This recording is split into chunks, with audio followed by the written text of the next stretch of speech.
آج ہم مصنوعی ذہانت یعنی اے آئی کے مستقبل پر ایک گہری نظر ڈال رہے ہیں۔ ہمارے پاس اے آئی کے ایک محقق ہیں، آرون ملک۔ ان کا ایک اسکرپٹ ہے جو اس موضوع پر تفصیل سے بات کرتا ہے، اور مقصد صرف یہ جاننا نہیں کہ کیا ہوگا، بلکہ یہ سمجھنا ہے کہ اس کا ہمارے لیے کیا مطلب ہے۔ جی، اور دیکھیں اس تحقیق کی سب سے دلچسپ بات یہ ہے کہ یہ اے آئی کو صرف ایک آپ کہہ لیں خودکار نظام کے طور پر نہیں دیکھتی۔ یہاں زور اس بات پر ہے کہ اے آئی اب سیکھ سکتی ہے، استدلال کر سکتی ہے، اور کچھ نیا تخلیق کر سکتی ہے۔ بالکل کچھ نیا تخلیق کر سکتی ہے۔ یہ ایک بنیادی تبدیلی ہے۔ مشینیں اب صرف یوں سمجھیں ہدایات پر نہیں چل رہیں۔ بلکہ وہ ایسے نتائج دے رہی ہیں جن کے لیے انہیں واضح طور پر پروگرام نہیں کیا گیا تھا۔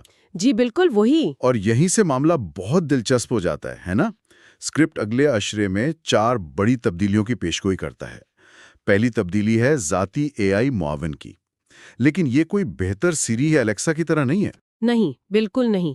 اسکرپٹ کہتا ہے کہ یہ ہماری عادات، ہماری ترجیحات، یہاں تک کہ ہمارے اہداف کو سمجھیں گے۔ تو مطلب یہ ہماری ڈیجیٹل روح کا عکس بن جائیں گے، جو ہمارے لیے چھوٹے بڑے فیصلے بھی کر سکیں گے۔ بالکل، اور یہاں سوال یہ اٹھتا ہے کہ پھر ہماری اپنی مرضی کہاں ختم ہوتی ہے اور اے آئی کی تجویز کہاں سے شروع ہوتی ہے؟ یہ تو بہت گہرا سوال ہے۔ اچھا، دوسری تبدیلی کیا ہے؟ دوسری تبدیلی ہے کام کی جگہ پر، یعنی مکمل خودکار کام۔ اے آئی ایجنٹس مارکیٹنگ مہم چلانے سے لے کر 1 منٹ، مارکیٹنگ مہم؟ جی، مارکیٹنگ مہم چلانے سے لے کر مالیاتی رپورٹس تیار کرنے تک سب کچھ خود کریں گے۔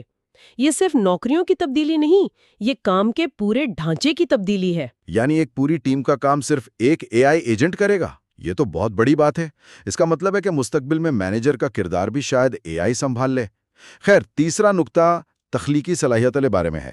اس پر آپ کی کیا رائے ہے؟ جی، اور یہ صرف کوئی تھیوری نہیں ہے۔ اسکرپٹ میں جنریٹو ماڈلز کی مثالیں دی گئی ہیں، یعنی وہ اے آئی جو نیا مواد بناتے ہیں۔ اچھا، جیسے تصویریں بنانے والے اے آئی؟ ہاں، لیکن اب یہ صرف تصویریں نہیں بنا رہے ہیں، یہ موسیقی کی ایسی دھنیں ترتیب دے رہے ہیں جو انسانوں کو بھی حیران کر دیتی ہیں۔ تو یہ محض ایک آلہ نہیں بلکہ ایک تخلیقی ساتھی بن رہا ہے۔ اور چوتھی تبدیلی؟ چوتھی تبدیلی جو شاید سب سے زیادہ نظر آنے والی ہوگی، وہ حقیقی دنیا میں روبوٹس کا استعمال ہے، زراعت، صحت، مہمان نوازی جیسے شعبوں میں۔ ان چاروں میں سے حقیقی دنیا میں روبوٹس کا استعمال شاید سب سے بڑا چیلنج لگتا ہے۔